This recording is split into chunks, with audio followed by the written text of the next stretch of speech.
Jane Godwin is a highly acclaimed author of over 30 books. She writes for children, for young people, young adults. In fact, she writes for everybody. She's also been a publisher with Penguin Australia. Jane, it's lovely to talk to you. Thanks for joining us. Thanks, Sue. It's lovely to be here. Congratulations. Now let's start with the brand newie. Your brand new novel has just come out. It has. It's called When Rain Turns to Snow, and that is my brand new, I think we'd call it upper middle grade novel, and that's published by Hachette just this month. So, that's my new baby. It's very exciting, isn't it? Now, I read the last one. I haven't got this one yet. And the characters in that were so very different girls, the three of them in the hospital. That was As Happy as Here. Happy as Here. Who are your characters? Who are your protagonists in this one? In When Rain Turns to Snow, there's two main characters, Sue. There's a boy called Reed, who's about 13.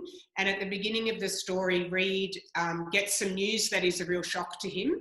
And he, as a result of this news, he runs away from home.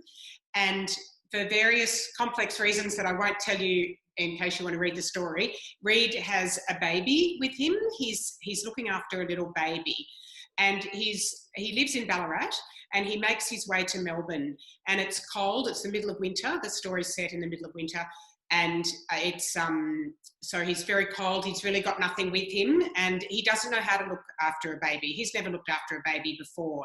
And when he gets to Melbourne, he meets a girl called Lissa, who is about his age, a bit older than him. She's nearly 14. And he confides in her. And so Lissa really tries to help Reed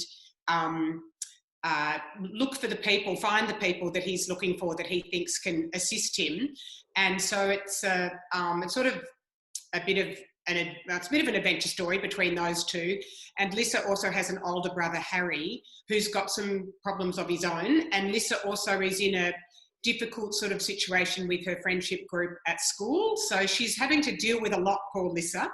And not least as a 13-year-old boy and a baby basically hiding in the shed in her back garden. So they're both characters that are, and I really like to write, and I think you could probably say the same with the As Happy as Here characters, Sue. They're all characters that are on that edge between almost just burgeoning adolescence. They're not kids anymore, but they haven't entered the adult world yet, and they're in that liminal space. And I think that's really one of the things I'm really interested in when I write, is how do we start to navigate that space? How do we grow up? What are the events or the life, the rites of passage that we undergo in order to start to become adults ourselves? And in both As Happy as Here and When Rain Turns to Snow, there is one of the ways we do that is really through trauma, I think, and some of the characters do have some traumatic things happen to them. I like to think that the characters too, all of them really in those two books, I think they're slightly naive and they think the best of the world, but the world has got a few shocks for them and a few things that they're going to have to navigate. So, although neither book has a totally happy ending, actually probably As Happy as Here is the saddest book I've ever written. That does have quite a sad ending. This one has a more upbeat ending, you'll be pleased to know, but all the characters really do come up against conflict and challenges and that really push them to have to start to grow up. And I remember that myself sometimes, and even as an adult too, when some things happen in your life and you think, I'm really going to have to grow into this and manage this. Like maybe for all of us, it's the situation we all find ourselves in. I was just going to say COVID. COVID is... Yeah, exactly, that we're like, okay, we're going to have to grow into this and manage it. And so all the kids in my books are hit with challenges in that way, and they dig deep and they have to find their own resources for trying to navigate them and manage them in their lives. So all the characters, yeah, they're quite naive. I like to think they're sort of generous spirited, and they're all about 13 years old, really, 12, 13, 14 years old. It's a great age group to write about, not necessarily a great age to be. I can remember that, but it's certainly great to write about. Jane, your characters are so, like, you know them so well. How much detail do you put into characters when you're coming up with your story idea? That's a really interesting question, Sue. Yeah, look, I learnt probably when I was writing this book, Falling from Grace, that I wrote about 15 years ago now. When I wrote that book, it was the first time with each character, I wrote like an essay on each one just for myself. And a lot of the information that went into the essay did not end up in the book at all. Like you might notice with my books, I don't really describe much of the physicality of the characters, like maybe a little detail here or there, but I don't really say much about them, what they look like. But in my essay, for example, there's everything about what they look like, the way they move, the way they speak, you know, what colour their hair is, etc. And I also do a little potted history of each of them, sort of from birth till where we're at. And I do a typical day in their lives, which I also find quite helpful for me. And, you know, I know exactly where they live. I know what football team they barrack for if they're interested in football. I really, really try and see my characters as real people, which sometimes does make you feel like you're a little bit insane. You know, like, you know, you would know yourself, so as a writer that, you know, you often... Yeah, you really do need to think of the characters as real people, so that if they walked in the room, you would know who they were. And I always think if you've really created them effectively, years later you might see someone in the street and something about them reminds you of a character. And it's one of the things I've really learned as a writer, you know, over the years, is the more I think about it, the more it's almost like everything hinges on character. And I read a really interesting thing in a book about writing about 5 years ago or so, and it said, when you get stuck with a plot line, or if you're writing a story and you sort of lose track of it, you don't know where it's going, try and go back to the point where the main character stopped acting inevitably or authentically, or where you didn't know what the main character was going to do next. And that's a sign that you need to think about that aspect of that character. And of course, I find in the drafting process, as I'm going, I'm learning about the characters as I draft the books. Like, I don't know everything about them when I first start writing, and they surprise me and everything. But hopefully by about 2/3 of the way through the whole writing process, I really see them as real people. And it's a really important part of writing for me. And I feel like once I know the characters well, the plot springs from them all the time. And so if I don't know the character well enough, I feel like I'm just sort of floundering with the story a bit. And so, and I don't really base them necessarily on people I know well, although, you know, like with every character, there's, you know, a little bit of you, a little bit of someone you might know, a little bit of someone you saw on the tram and captured your imagination in some way. And then they form their own sort of shape, you know, from that. But I remember I was reading something that the adult writer Jonathan Franzen wrote about character, and he said he bases characters on people, sometimes he does anyway, people he might have met once or twice, and for some reason they sparked his curiosity. Maybe, you know, they were a bit unusual, or there was something about them that he was curious about, and then he sort of then creates a backstory around that. So I think I do that a little bit. And sometimes the spirit of a character is influenced by somebody I know, like Evie in As Happy As Here. Her sort of spirit is drawn from my niece Sophie, and Reed in When Rain Turns to Snow, he has this beautiful sort of naive generosity about him. He has a lot of empathy, and that aspect of him is drawn from my nephew Angus. But then it's really hard to say that to those kids, because then they go, oh, but I'm not like that, or I didn't do that. I think, no, you didn't, but there's something about the essence of that character that you inspired. Absolutely. So that was a very long answer, Sue. No, it's all good. I can remember being in a classroom, I think they were year 9 boys, and one of them sat a certain way, or he did something, and I went, oh, you're Callum, which was one of my characters. And it freaks them out. And you go, I'm not like him. I'm going, no, it's whatever it is about you is what I see him as being. It's amazing how it happens. Really, and I think that's a sign that you have captured a character in a good way, if you can recognise them like that, like just a gesture or something. Yeah, exactly. I think so. I think it's really important. So, Jane, you also write picture books. How different is your, I guess, process in coming up with the characters, like with Chili or with Go-Go, compared to with the middle grade fiction? Well, with a picture book, you know, as you would know, so obviously you have to capture a character. So it has to be quite condensed, doesn't it? Because you haven't got a whole lot of words. You can't, you know, spend chapters describing them or, you know, giving insight into them. So often it's with, for example, with Go-Go. Oh, I've got Go-Go here somewhere. Here we are. Oh, that's the wrong one. With Go-Go, for example, her name to me, the name Go-Go, it really sort of inspires like an energetic, independently spirited little girl. And so that was one way I wanted to sort of get across her essence or spirit, even just with her name. Although interestingly, in America, they didn't like Go-Go. I think they thought it was like a go-go dancer or something. So in Oh, America, she's called Sadie. So it's Sadie in the Silver Shoes, the it's American edition. cute, but it's kind of, and I think for me, Go-Go, and why I went, oh, it is Go-Go, is because my cousin's not little boy anymore, he's 14, is Hugo, and he would go like a cut cat, and we all called him Go-Go. And so Oh, that's me. And so as soon as I saw Go-Go, I just had that image of that go kid. So I like Go-Go yeah. name. Yeah, well, the Go-Go in this book is actually named after a little girl, Andrew Joyner, the illustrator Andrew Joyner, his niece. Her name is Marigold, but she gets called Go-Go. And I remember Andy talking to me about saying something about Go-Go, and I said, oh, what a fabulous name. Could I use that in a book? And we checked with Go-Go and it was fine. And then we met Go-Go at the end of the process. It was really lovely.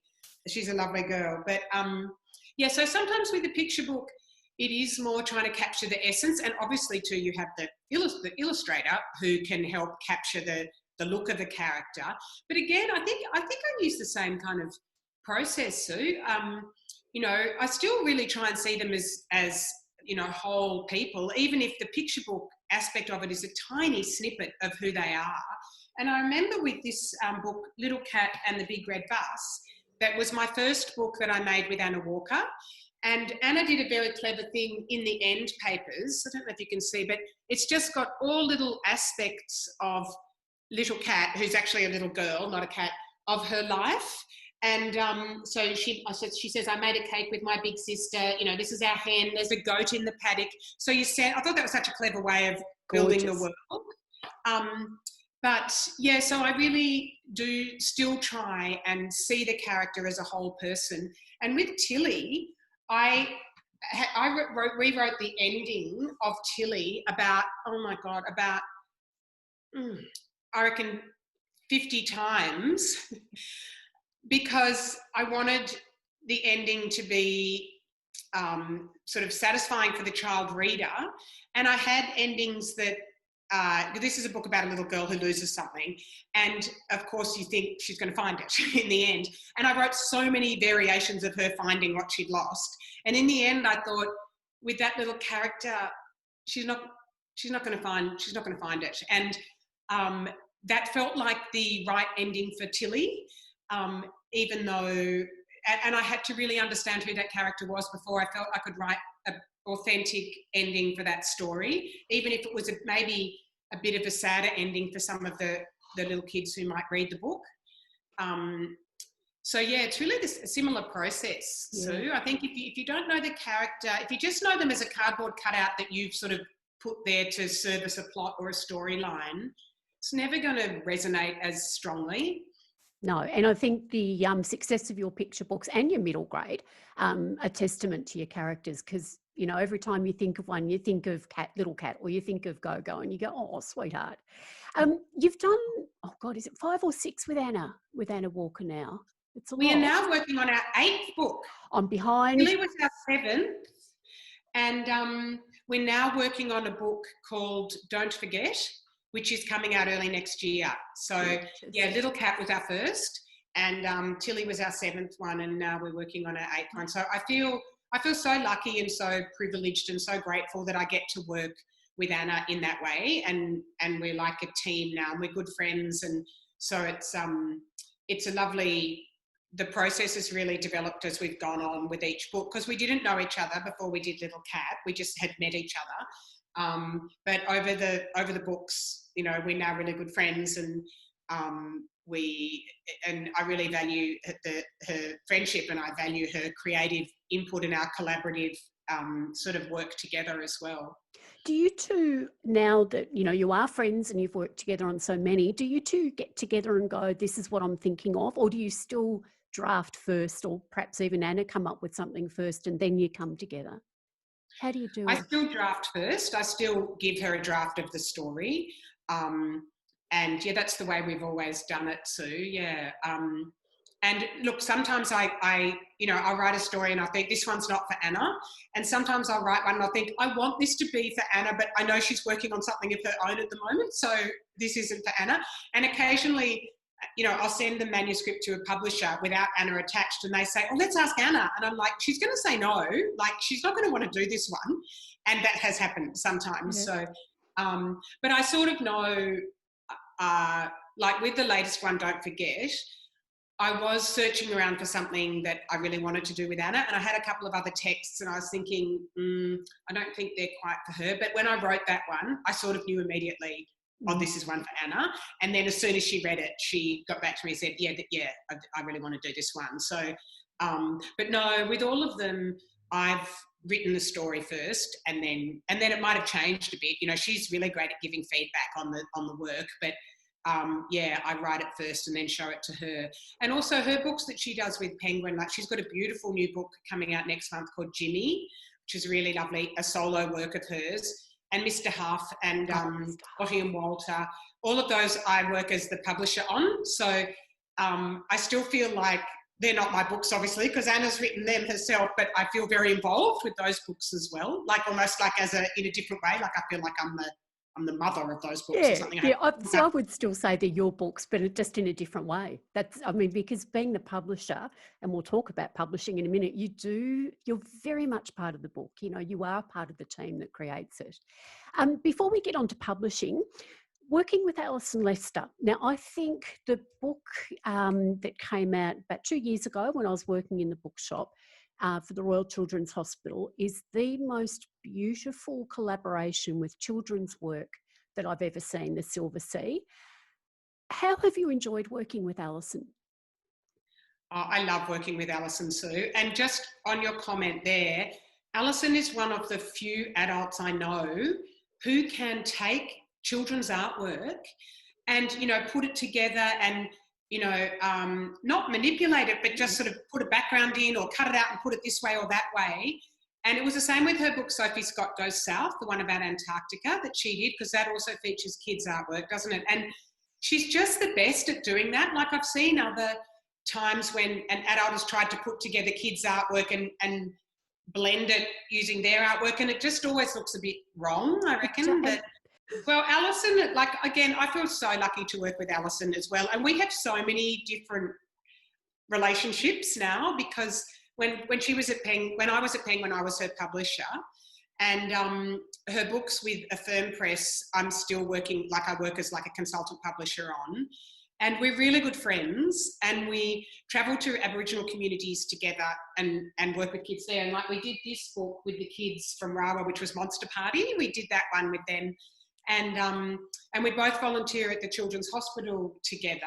So we have all these different lives together, if you like. And I'm also really good friends with her daughter, Claire, who is now the publisher at UQP, but she worked with me at Penguin. So I was her manager at Penguin. So there's so many connections with us now. And now we've got a book coming out in November. I just went to the printer yesterday, which is, I'm writing it and she's illustrating it. So that's the first time we've been an author-illustrator combo. We've been like co-writers before, but this is the first time we've done a book like that. So I love working with Alison. She's such a generous person, and we have so much fun together. She's not great with a deadline. She won't mind me saying that. And it has been a bit stressful getting this last one to the printer, but it is, as far as I know, it went yesterday. So,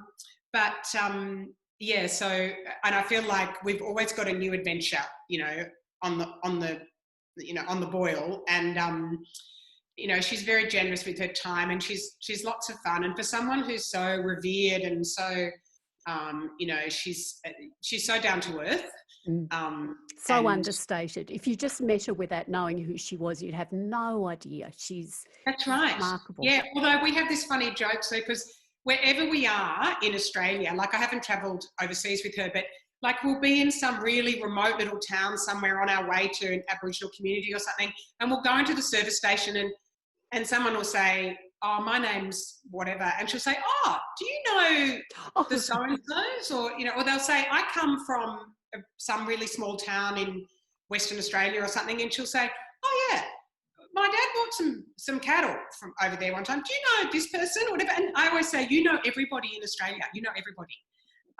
So she's so friendly and down to earth. And I'm very grateful to her too she really has showed me the way with working with Aboriginal people. And she's done that a lot more than I have. And probably about, I don't know, 8 or 9 years ago now was the first time I went onto an Aboriginal community and worked with the people there, the women and also the kids in the schools. And so she really took me under her wing, and she was really my mentor in working with Aboriginal people and in Aboriginal communities. And I'm so grateful to her for giving me that opportunity, because I think a lot of people want that opportunity, but it's hard to, not everybody can have it, can they? No, and especially because you've got to build up that trust. And if you're coming in with someone that they trust and love, that just gives you that, instead of the foot in the door, you get all the body in the door just about.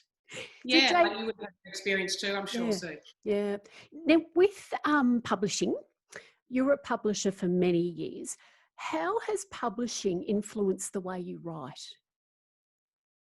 That's a really good question too. Well, when I was a publisher, I think I was always on the side of the authors. Probably the sales and marketing people would have thought I was too much on the side of the authors. Not that the authors are the enemy, but, it's a wacky relationship. Oh, we're a weird lot, let's be honest. And publishing taught me, one thing it taught me when I was an editor, particularly a young editor, I used to think that if you had a problem with a manuscript, like you're reading a manuscript or whatever, if you had an issue with it or you thought something didn't work, it was your responsibility to come up with a solution, and you couldn't really point out a problem area without, you sort of weren't doing your job if you didn't come up with, some possible solutions. And then when I became an author, I realised that pointing out where there might be problems is a really big part of the editor's job. And some potential solutions might be fine, but really it's the author's job to find the solutions. And someone said to me in a course the other day, Sue, and they couldn't remember who it was who said it. They wondered if it was Neil Gaiman, but I've tried to look up this as a quote and I can't find it. And it was something like, when an editor points out an area that needs work, they're nearly always right. And when an editor gives you a suggestion of how to fix it, they're nearly always wrong. And I thought, that's kind of true, isn't it? Like, so often don't you think as a writer, you'll get some feedback and you'll think, oh, okay, yeah, that character isn't developed enough, or that plot point, I know it's not realistic, or that timing's not right or something. And then they'll say, how about doing this or this or this? And you think, oh my God, that's the most stupid suggestion I've ever heard in my life. But when I'm talking to emerging writers or beginning writers, I always say, even if you think the suggestion is silly, there's a reason why the editor has honed in on that part of the work. It's because it needs more work and it needs you to think about it some more. And if you don't like their suggestion, that's totally fine, but don't throw out the fact that that's the area of the story that they have found a problem, because there probably is a problem there.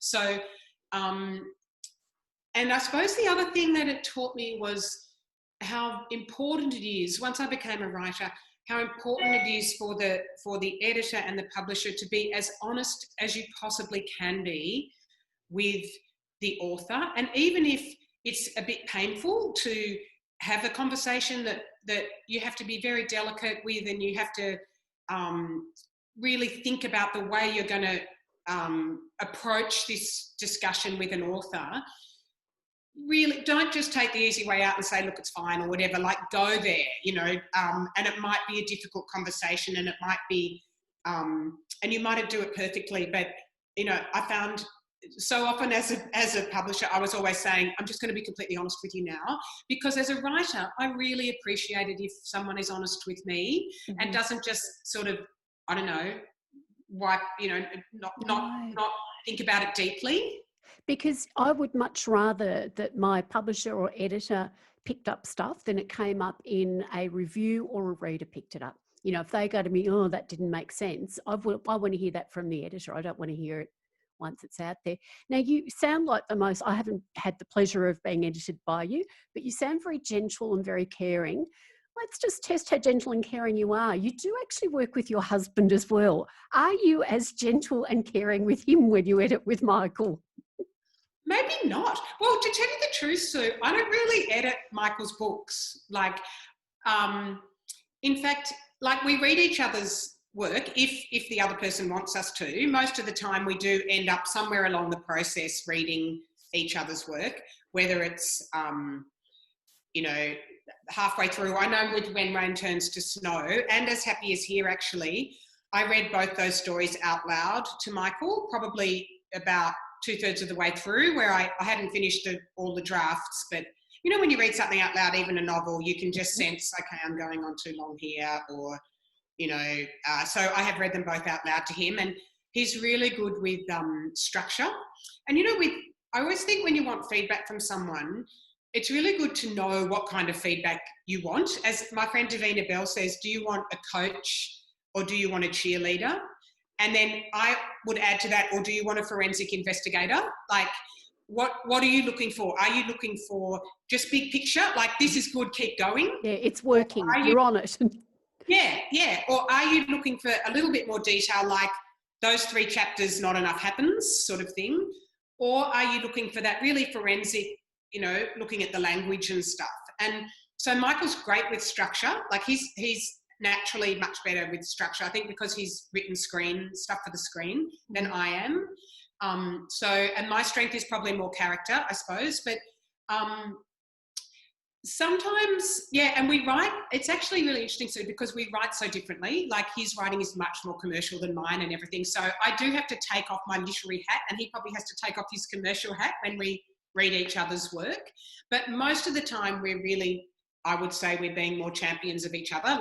Keep going, this is good, or I reckon work on this one because I reckon it's got more potential, sort of thing. More general sort of feedback. Occasionally he will ask me something about an aspect of language or something, and you'd have to ask him if I'm as kind and generous.